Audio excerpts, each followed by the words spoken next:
Um levantamento feito na região dos Cocais maranhenses e piauienses constatou que 99,9% dos agricultores familiares criam galinhas de forma precária, onde não existem instalações adequadas e nenhum tipo de manejo.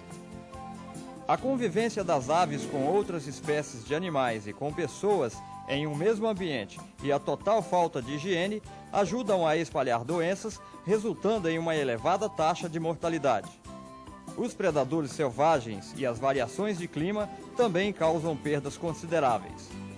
Assim, o produtor, em vez de lucro, tem prejuízo devido ao baixo desempenho reprodutivo e à alta mortalidade das crias, principalmente nas primeiras semanas.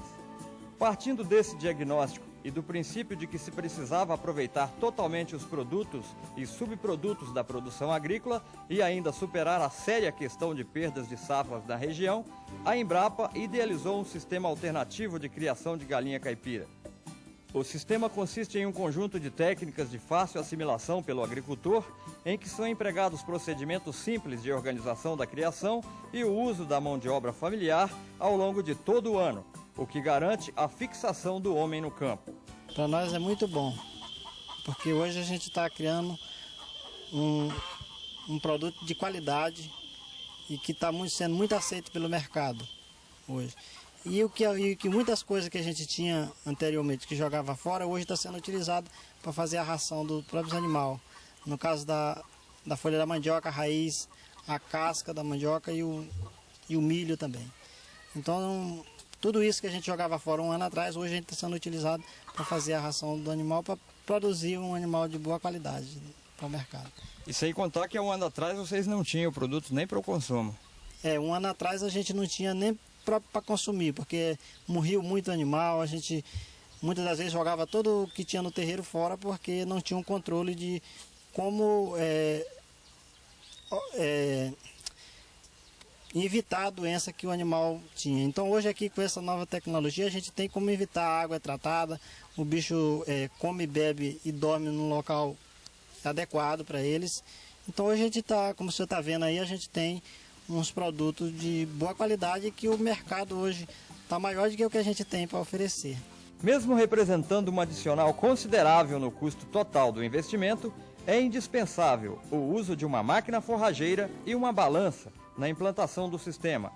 A máquina forrageira transforma os produtos em farelos, o que facilita a digestão dos alimentos pelas aves.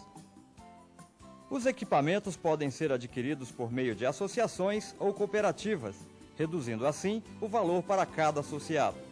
Em algumas comunidades da região do Itapecuru-Mirim, verbas do Pronaf já foram alocadas para financiamento dos projetos. O sistema consiste na implantação de uma unidade piloto que serve de modelo para as unidades periféricas.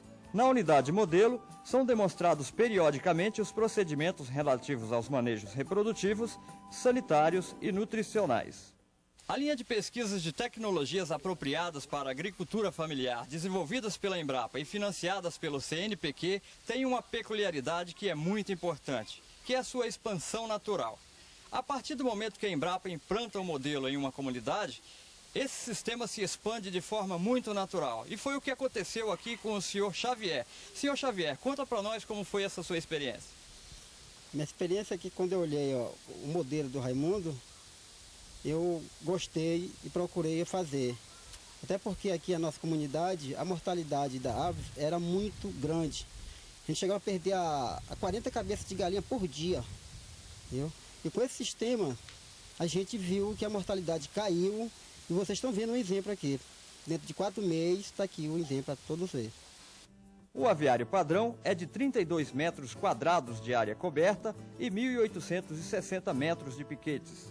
As instalações são dispostas de acordo com a fase de criação das aves e devem ser feitas com os recursos naturais disponíveis na propriedade, como madeira redonda, estacas e palhas de coqueiro.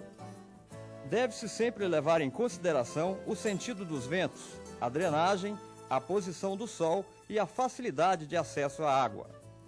O objetivo é proteger as aves contra predadores, mantê-las em ambiente seco e higiênico e em contato com o alimento e com a água.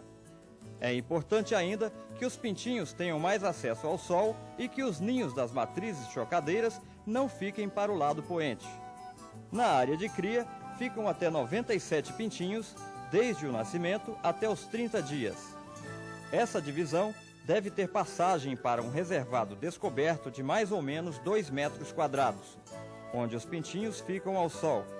Nessa fase, eles ainda não desenvolveram penas e precisam ser aquecidos pelo sol e por uma lâmpada elétrica de 60 watts, ligada o tempo todo a uma altura de 20 a 30 centímetros.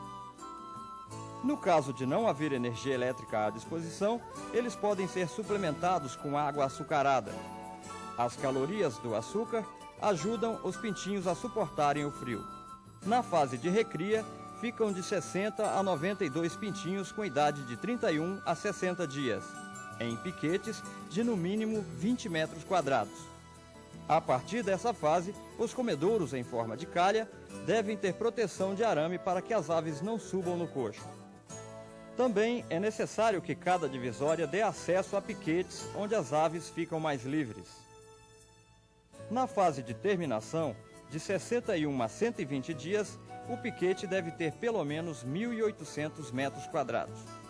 Nos piquetes, devem ser mantidas a vegetação nativa e as árvores frutíferas para garantir às aves uma diversidade de frutos, insetos e brotos de plantas.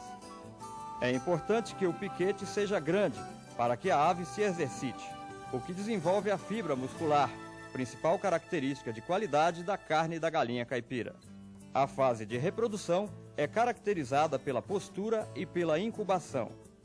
Os galos devem pesar de 2 a 3,5 kg e devem ser substituídos a cada 6 meses para evitar cruzamento entre pai e filhas ou netas. A postura tem um período médio de 15 dias e cada matriz põe entre 10 e 14 ovos. A área destinada à postura deve comportar 4 ninhos e dar acesso a um piquete de no mínimo 40 metros quadrados. Os ovos recolhidos devem ser limpos e identificados com a data de postura. A seleção é definida pelas características da casca e tamanho. Os menores e os maiores são para o consumo e venda, e os médios vão para a incubação.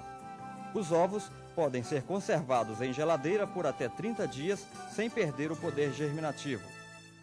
Outra forma de conservação, como em caixa de areia, deve ser por no máximo 7 dias. Tanto em geladeira como em caixa de areia, deve-se mudar a posição dos ovos para que a gema não cole na casca. A área de incubação deve conter 8 ninhos.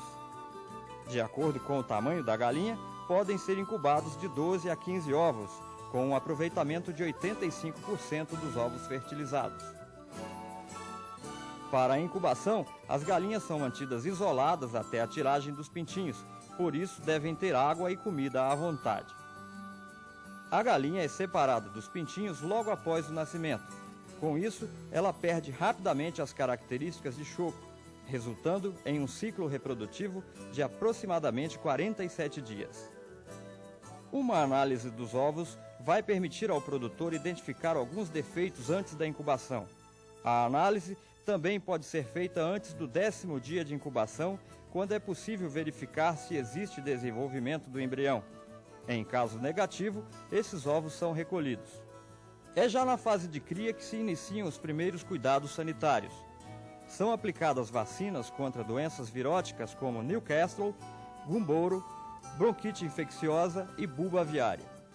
O controle sanitário adotado na fase de terminação deve ser mantido também durante a postura e a incubação. Para as aves em postura, é necessário ainda o controle do piolho e outros parasitas, que é feito com o banho de água de sabão e fumo.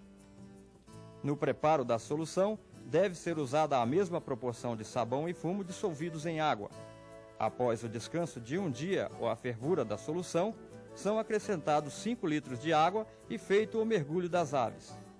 Pode-se também coar a mistura e pulverizar as partes internas e externas do galinheiro. O controle das doenças deve ser acompanhado por técnico habilitado. Outro aspecto importante é a alimentação das aves. A ração deve ser balanceada de acordo com os teores entre proteína bruta, energia e sais minerais. O consumo e o tipo de ração variam de acordo com a fase de criação. Durante a postura deve ser fornecido o maior teor de minerais como cálcio e fósforo. Isso é feito com a adição do fosfato bicálcico e calcário à alimentação. O volume de ração é calculado em torno de 6% do peso vivo, ou seja, aproximadamente 130 gramas por dia para cada galinha. Os cuidados com a limpeza e a higiene devem ser mantidos em todas as fases, com a remoção e substituição periódica da cama de palha e com a desinfecção do aviário com cal virgem. O enchimento dos ninhos deve ser renovado a cada ciclo de incubação. A procura por alimentos mais saudáveis, produzidos com baixo custo, faz da criação de galinha caipira uma opção promissora e que já está mudando a realidade de muitas famílias.